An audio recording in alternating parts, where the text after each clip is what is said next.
The first call was good. That's the thing nobody tells you, the good ones don't sound like scams. A woman called from what my phone displayed as my bank's actual customer service number.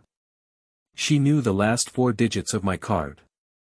She knew a transaction I'd made at a hardware store the day before, for $86, which was correct.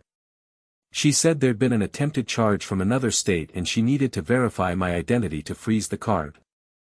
I almost did it. I want to be honest about that, because people who get caught by this are not stupid, they're busy. I was standing in a parking lot with groceries melting. What saved me was that she got impatient.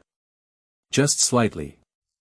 When I said I'd call the number on the back of my card instead, there was a half-second of irritation before she recovered. Real fraud departments want you to hang up and call back. It's the first thing they tell you to do. So I said, actually, hang on, let me get somewhere quieter, and I put her on hold and I called my bank's real fraud line on my other phone. Then I did something I've been told repeatedly was reckless. I told the real fraud analyst what was happening on my other line, Liv. And instead of telling me to hang up, she asked me to hold and put a supervisor on. And the supervisor said, "How much time do you have?" 6 weeks. That's how much time I had. Here's how it worked. I became, from that day, an extremely gullible and extremely slow customer. I called them back. I let them walk me through securing my funds.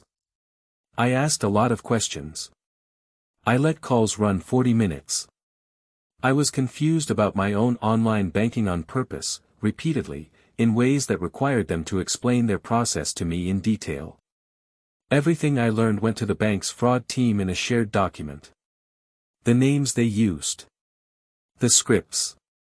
The exact wording of the transfer instructions. The 3 different callback numbers.